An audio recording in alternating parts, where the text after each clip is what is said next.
छाजन विकास कार्यक्रम पूरा तरह से फ्लॉप हो चुका है। टपक सिंचाई योजना पूरी तरह फ्लॉप हो चुका है। बाबा, ये दलित की बात करते हैं, बाबा साहब अम्बेडकर के नाम से पूर्व की सरकार ने बाबा साहब अम्बेडकर योजना चलाई थी और इस राज्य में 55,000 आवास बने थे। वर्तमान वित्तीय वर्ष में बाबा साहब अम्बेडकर योजना में मात्र इन्होंने 1 करोड़ का फंड प्रावधान किया है। कहीं ना कहीं ये दलित के साथ नाम पर और ये सरकार धोखा करने का काम कर रही है। वहीं बिरसा सिंचाई कूप संवर्धन मिशन योजना में भी इन्होंने बजट घटा दिया। मुख्यमंत्री आजीविका संवर्धन योजना में भी इन्होंने बजट घटा दिया और जल निधि योजना के तहत जो तालाब जीर्णोद्धार हो रहे थे और जो नए तालाब बन रहे थे उसमें भी इन्होंने बजट घटा दिया। और पिछले साल जो इन्होंने बजट रखा था 625 करोड़, उसमें मात्र खर्च हुए हैं मात्र 30 करोड़। ये तो इनकी हालत है। फूलो जानो आशीर्वाद योजना पूरी तरह से फ्लॉप साबित हो रही है।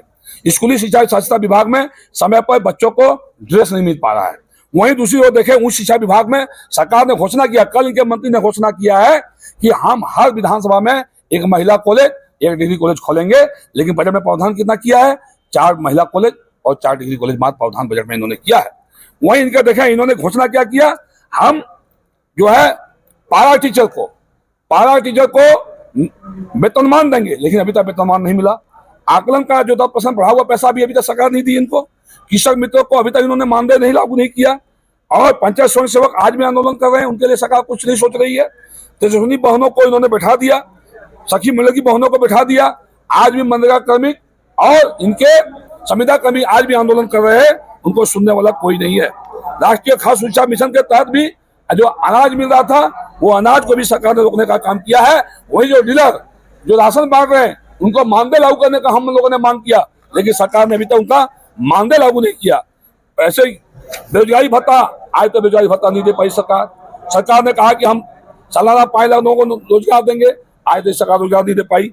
इन्होंने कहा कि धान अधिप्राप्ति में हम MSP देंगे, अभी तक इन्होंने कहा कि 3,000 प्रति क्विंटल में धान खरीदेंगे, आज तक इन्होंने लागू नहीं कर पाया। तो कहीं ना कहीं ये सरकार पूरी तरह से जो है फ्लॉप साबित हुई है। साथ ही साथ देखें, जो सुखाड़ में जो भारत सरकार से राहत मिलना चाहिए वो भी पैसा इस सरकार ने नहीं ले पाई भारत सरकार से। अब मंत्री जी का बयान आया है, समय सीमा खत्म, केंद्र सरकार से राज्य सरकार नहीं ले पाई पैसा, ये हालत इनके हैं। तो ये पूरी तरह से आज का ये बजट फ्लॉप साबित हुआ है। इस सरकार से कोई उम्मीद करना बेमानी है। उद्घाटन हो रहा, शिलान्यास हो रहा है।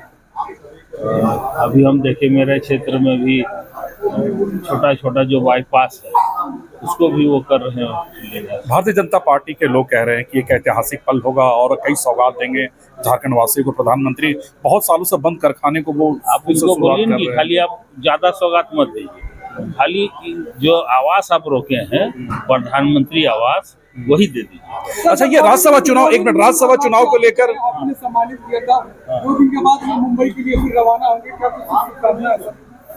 कल फिर हम सम्मानित कर रहे हैं, कल आ रहे हैं और बहुत खुशी की बात है कि झारखंड का बच्चा है, बेटा है और आदिवासी लड़का है।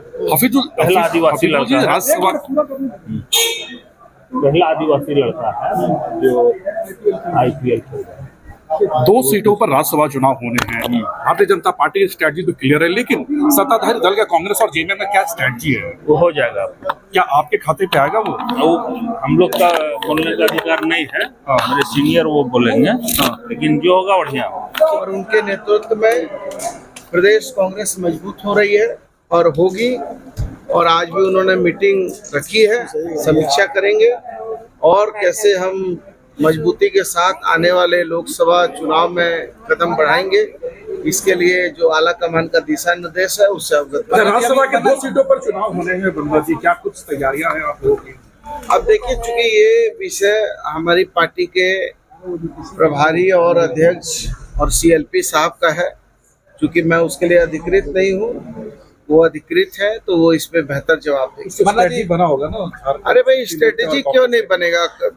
राजनीति करते हैं तो बिना A+B का होल स्क्वायर मतलब जानते हैं?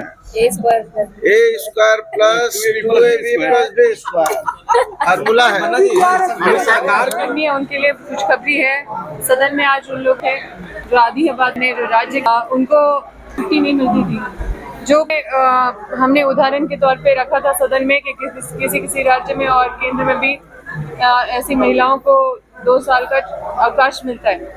तो 3 महीने का आश्वासन दिया गया है कि 3 महीने में ये लागू कर दिया जाएगा झारखंड राज्य में भी।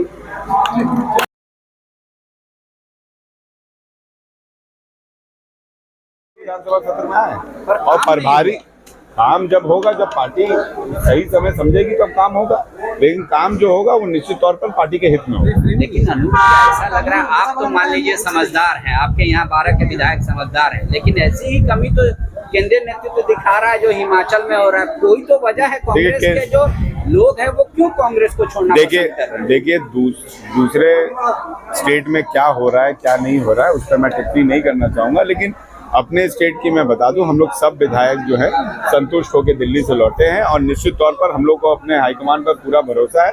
मीर साहब आ रहे हैं, निश्चित तौर पर जो भी विधायक लोगों की शिकायत थी उस पर विचार विमर्श करते हुए उचित कार्रवाई। जी ने कहा सिर्फ आश्वासन मिलता है, काम नहीं होता, कांग्रेस कभी आगे स्टैंड नहीं ले रही है, तो मेरे पास विकल्प नहीं था, इस वजह से बीजेपी जा रही है। गीता जी के पास विकल्प सही में नहीं था, क्योंकि ईडी का केस वापस खुलने वाला था, क्योंकि उनपे केंद्रीय एजेंसी कार्रवाई करने वाली थी, इसीलिए वो बीजेपी गई। कांग्रेस में उनको सम्मान भी दिया गया, उनको आदर भी किया गया, इसीलिए उनको शायद वर्किंग प्रेसिडेंट बनाया गया कांग्रेस पार्टी में, इसीलिए शायद उनको कांग्रेस ज्वाइन करा के कांग्रेस के टिकट से सांसद भी बनाया गया। तो ऐसा नहीं है कि जो दिखता है वही होता है। पूरी मीडिया जान रही है कि आज के समय में जब लोकसभा चुनाव नजदीक है तो किसी भी राज्य में अगर कोई घटना घट रही है जिसमें दूसरे दल के लोग एक दल में शामिल हो रहे हैं, वो क्यों हो रहे हैं वो आपको भी मालूम है, उसमें आपको बोलने का जरूरत नहीं। आपके घर भी गई थी, वहाँ प्रदीप यादव जी के भी घर गई थी, ये लोग तो कहीं नहीं चेंज कर रहे हैं, क्योंकि हम जानते हैं हम सही।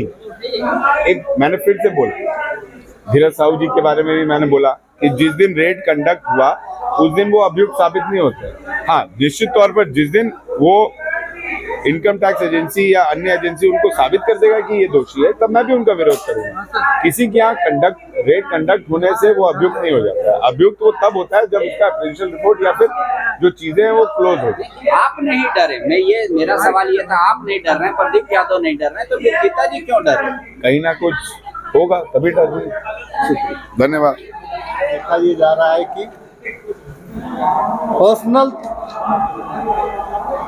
ईगो में आकर के बहुत सारे लोग जो समाज को बताना चाहते हैं, क्योंकि आपका वो व्यक्तिगत नहीं होता है, वो समाज का होता है, और बहुत सारे लोग पर्सनल ईगो में लेकर के बहुत सारे पत्रकारों को एक तो दुर्व्यवहार कर रहे हैं, या तो फिर उनको शारीरिक चोट पहुंचा रहे हैं, या तो उनको विभिन्न तरह से परेशान कर रहे हैं।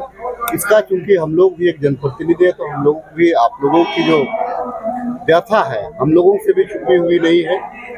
आज हमने सरकार से मांग किया है कि अन्य लोगों को जिस प्रकार से आप सुविधा देते हैं, हमारे जो पत्रकार साथी हैं आप उनको भी वो सुविधा दें। और मैंने तकरीबन 5-7 बिंदुओं के सरकार से मांग किया है, और मैं समझता हूं कि चंपाई राय की सरकार खास करके हमारे प्रदेश से पत्रकार के हित में और इस राज्य को एक और बेहतर पारदर्शिता के साथ एक जवाबदेही सौंपने के लिए पत्रकारों के साथ खड़ी होगी। ऐसा मानता हूं।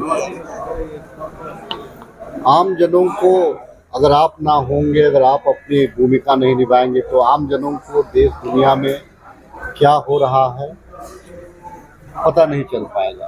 जान को आप जोखिम में डालते हैं, और सुबह 6 बजे से कब सुबह फिर 6 बज जाता है कि आपको भी पता नहीं चल पाता है। आपके भी घर परिवार हैं, घर पर जिस प्रकार से हमारी एक जिम्मेवारी है, आपकी मैं समझता हूँ कि आपकी भी एक जिम्मेवारी होती है, और दिन रात कहीं पे फायरिंग हो रहा है तो आप खड़े हैं, कहीं पे मूसलाधार बारिश बाढ़ आ रहा है तो आप खड़े हैं, कहीं पे वज्रपात हो रही है तो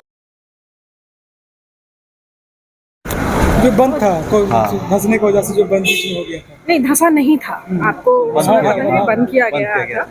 और लेकिन जांच होने के बाद जब सब कुछ सुरक्षित कह दिया गया तो उसका भी उद्घाटन हुआ। मेरे क्षेत्र में कितने सारे हुए हैं, मैं यहाँ पे रहने की वजह से नहीं जा पाई। तो अच्छे कामों का तो हमेशा स्वागत है, ये सारे स्वागत योग्य जो है कार्य हैं। तो इसमें अब आप जबरदस्ती कुछ बुराई ढूंढने का प्रयास करेंगे तो मैं कहाँ से बोलूँ कुछ भी ऐसा।